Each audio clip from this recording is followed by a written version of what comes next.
The peaceful suburban park in the upscale, gated community is serene, with sunlight filtering through the tall trees.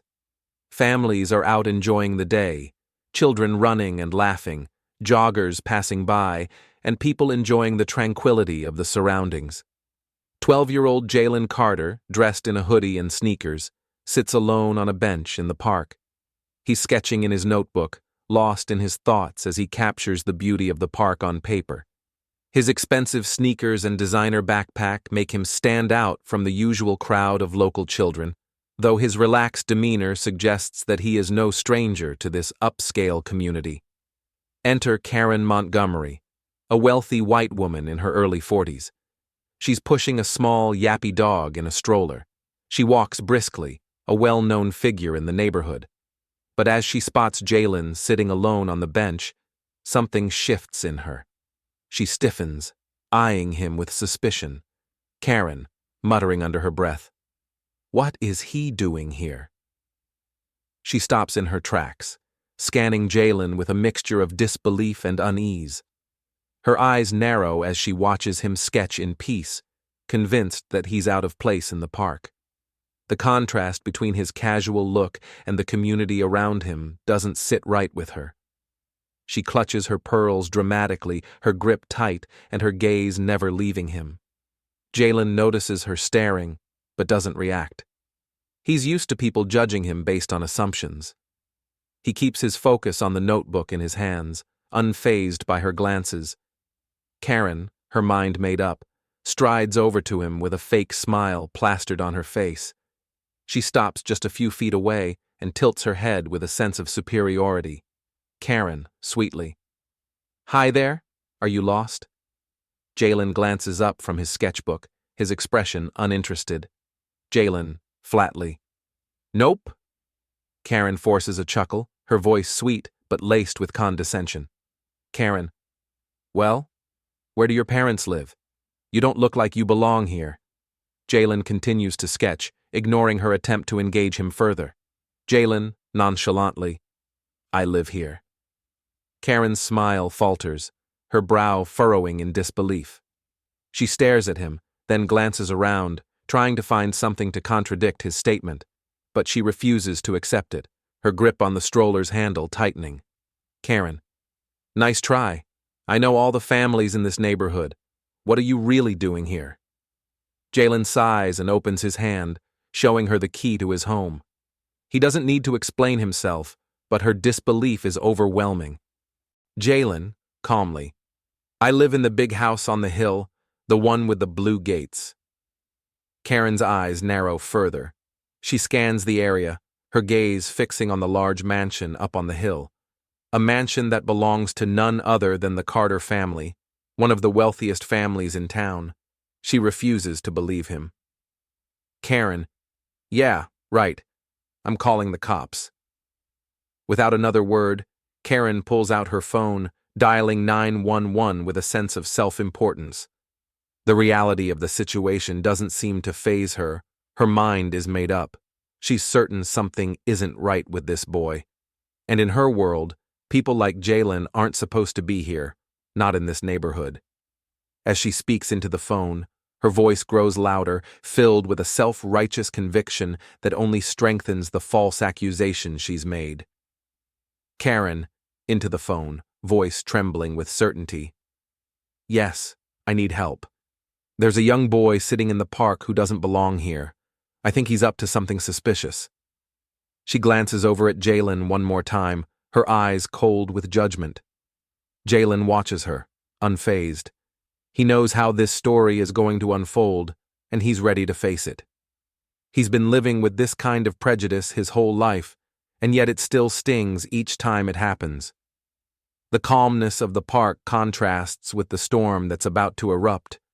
Jaylen's day of peace disrupted by the baseless prejudice of a stranger. And little does Karen know, her actions are about to have consequences she couldn't possibly imagine. Karen continues to hold her phone to her ear, speaking with urgency, as if her voice could somehow make her accusations more legitimate. She leans forward, her gaze locked on Jaylen, her fingers tightening around the phone as if clutching onto her false narrative for dear life. Karen, into phone, voice trembling with self-righteousness. Yes, I'm at Evergreen Park. There's a black teenager loitering. I think he's casing the houses. Jaylen rolls his eyes, leaning back slightly on the bench. A faint chuckle escapes his lips as he shakes his head. His hands remain steady, holding his phone now in front of him. He doesn't flinch at her accusation, but rather mutters under his breath in disbelief. Jaylen, muttering to himself, "Here we go again." Just as he speaks, a white jogger runs by and overhears the escalating interaction. The jogger, sensing something is off, slows down and stops a few feet away, eyeing Karen with visible discomfort. Jogger, speaking to Karen, voice calm but firm. Lady, he's just sitting there. He's not doing anything." Karen's gaze sharpens. She glares at the jogger, clearly irritated by the interruption, and snaps back, her voice rising in frustration. Karen, snapping, "Stay out of this!" The jogger, sensing the hostility in her tone, takes a step back, but doesn't argue further, watching the situation unfold with concern. Meanwhile, Jaylen, with a calm and collected demeanor, pulls out his phone, the screen lighting up as he begins recording the interaction. Jaylen, speaking directly to Karen, his voice even. "You know, false police reports are illegal, right?" Karen ignores him, continuing to yell into her phone with exaggerated urgency, her voice now dripping with manufactured fear. Karen, dramatically, into the phone. "He's being aggressive. I don't feel safe." Jaylen stands up slowly, still recording, now fully aware of how deep Karen's lie is going. The distant wail of sirens begins to grow louder, signaling the arrival of the police. But it's clear, Karen's manipulation is in full swing. Jaylen knows all too well how this could end, but he's not backing down. The tension between the two of them escalates as the sirens grow louder, the sound of impending authority drawing closer. Jaylen's phone captures the absurdity of the situation, his calm demeanor contrasting sharply with Karen's hysteria. His heart pounds a little faster now, but it's not fear, it's anticipation. He knows that once the police arrive, he will have the truth on his side, and that, more than anything, is what's going to make this situation turn around. The sound of sirens grows louder as two police cruisers screech to a halt in front of the park. Their flashing lights paint the street in a dizzying mix of red and blue, drawing more eyes to the scene. Jaylen remains seated on the bench, unfazed by the commotion. His posture is relaxed, his gaze steady, as he continues to record the encounter. He's done this before. He knows how these situations unfold, and he's prepared. As the doors of the police cruisers open, two officers step out onto the pavement. They exchange a quick look, then approach the scene. Karen, clearly delighted at the prospect of the officers finally taking her side, rushes toward them with exaggerated urgency, throwing her hands up in the air. Karen, pointing wildly. "That's him. He was watching the houses, acting suspicious. He refused to leave when I asked." The officers glance at each other, clearly skeptical. They turn toward Jaylen, who still sits calmly on the bench, his phone held steady in his hand, recording the entire exchange. "Officer," approaching Jaylen, attempting to maintain authority. "Hey kid, mind telling us what you're doing here?" Jaylen looks up slowly, locking eyes with the officer, before offering a small smirk. Jaylen, smirking. "Existing?" Karen gasps dramatically, clutching her chest in mock horror. Her eyes widen, and she hisses with outrage.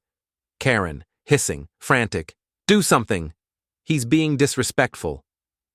The officer doesn't react, his eyes narrowing slightly as he looks at Jaylen. The calm confidence in the boy's demeanor seems to catch him off guard, and for a moment the officer hesitates. Another officer steps forward, more serious.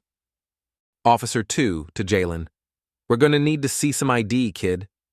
Without missing a beat, Jaylen pulls out his wallet, handing over his student ID without a trace of hesitation. He watches as the officers take the ID, glancing at it briefly. The second officer's eyebrows furrow, and he passes the ID to his partner, who looks at it with a mix of confusion and uncertainty. Officer 1, looking at the ID, then at Officer 2. Wait a second. This is from a private school? Jaylen nods, his smirk remaining intact. Jaylen, casually. Yep, you can Google it. The officers exchange another glance, this one laced with clear confusion. They can't seem to process the disconnect between the suspicious young man they were called to confront and the prestigious ID he just handed over. Karen stands beside them, her expression faltering as she watches the officers' puzzled reactions. Karen's face turns from angry to embarrassed as the officers take a step back, silently considering the situation. The tension in the air is thick with anticipation, and Jaylen, ever the picture of composure, leans back on the bench, casually waiting for the officers to make their move. Before the officers can even respond to Jaylen's calm defiance, the sound of a luxurious car engine rumbles in the distance. The crowd in the park turns their heads as a sleek black Rolls-Royce Phantom glides into the parking lot, its tinted windows reflecting the sun. The car comes to a smooth stop, and the doors open with an air of undeniable sophistication. The crowd watches in stunned silence as a woman steps out of the car. She's dressed in a sharp, tailored power suit, her heels clicking purposefully against the pavement. There's an undeniable presence about her. Every move exudes power, confidence, and authority. Dr. Vanessa Carter, Jaylen's mother, walks straight toward the scene with a calm, unshakable composure. Her strides are purposeful and deliberate, and as she draws closer, the officers' faces freeze in shock. One of the officers, clearly recognizing her, stammers. Officer, stammering, voice shaky. Madam Secretary? Karen, still standing by, watching the interaction unfold, is completely baffled. Her mouth falls open. Karen, eyes bulging, completely caught off guard. Wait, what? Jaylen's mother, Dr. Vanessa Carter, isn't just any mother. She's one of the wealthiest women in America, an influential tech billionaire, a government official, and a woman with more power than most people could dream of. She's the last person anyone would expect to be tied to the young boy sitting calmly on the bench. Vanessa walks right past the officers, her gaze locking onto her son. Her voice, calm and nurturing, cuts through the tension in the air. Vanessa, gently, concerned, "Baby, you okay?" Jaylen grins up at her, completely unfazed. Jaylen, grinning in a playful tone. Yup, just another Tuesday. Vanessa turns to face the officers, her posture straightening as she shifts into full professional mode. Vanessa, addressing the officers, voice cool but authoritative. "Gentlemen, why are you questioning my son?" The officers stand frozen, their faces pale as they struggle to find words. Their nerves are clearly getting the best of them as they stammer in response, unsure of what to do next. Officer 1, sweating, stammering. Misunderstanding, ma'am, we got a call." Vanessa cuts him off, her gaze unwavering, her voice stern. Vanessa, interrupting. "I wasn't talking to you." Karen, desperate to cover her tracks, tries to intervene with an insincere smile. Karen, laughing nervously, a desperate tone. "Oh, ha ha ha ha, this was all a mistake. I just thought—" Vanessa, without missing a beat, holds up a hand, silencing her immediately. Karen stops talking, her mouth snapping shut as she realizes just how out of place she truly is in this moment. Vanessa's eyes stay fixed on the officers, who are now visibly sweating. The power shift is palpable. These officers, who moments ago had the upper hand, now stand powerless in front of a woman whose influence they had no idea existed. The crowd begins to murmur, some people pulling out their phones to record, while others are too stunned to speak. The tables have turned completely, and Karen, along with the officers, are now on the wrong side of the equation. Vanessa, her voice calm but carrying undeniable authority, turns back to the officers. Vanessa, coolly. I assume you're both wearing body cams? The officers look at each other nervously before one responds. Officer. Yes, ma'am. We're fully equipped. Vanessa nods slowly, a satisfied glint in her eyes. Vanessa, smoothly. Good. Because I'll be filing a formal complaint for racial profiling based on today's incident. Karen gasps, her face turning ashen at the mention of a complaint. The realization of what she's done hits her all at once, but before she can protest, Vanessa addresses her directly. Vanessa, sharply, stepping closer to Karen. What exactly did you think was going to happen, Ms. Montgomery? Karen stumbles back, her hands trembling. The facade of calm she's tried to maintain crumbles. Karen, panicking, voice cracking. I thought he was a criminal. Vanessa tilts her head, her expression one of disbelief and calm disgust. Vanessa, coolly. And now you are facing a lawsuit for filing a false police report based on racial bias. Karen's knees almost give way beneath her as the weight of Vanessa's words crashes down on her. The officers exchange a glance, now fully aware that they've been caught in a mess of their own making. They stand awkwardly, neither of them daring to speak up. Vanessa turns back to Jaylen, her tone softening, but with a hint of amusement. Vanessa, to Jaylen, smirking. Let's go home. This neighborhood is getting too dangerous. Jaylen looks up at her, a smile spreading across his face. Without another word, they turn away from Karen and the officers, walking toward the Rolls-Royce. Karen, left standing alone in the park, watches as the sleek black car glides away. Her face flushes with humiliation as she realizes just how badly she misjudged both Jaylen and his mother. The power dynamic has shifted completely, and there's nothing she can do to reverse it. She stands there, completely defeated. As the car disappears down the street, the officers, who had stood silently by, exchange another look. The moment is over, and they are left to process the gravity of their involvement.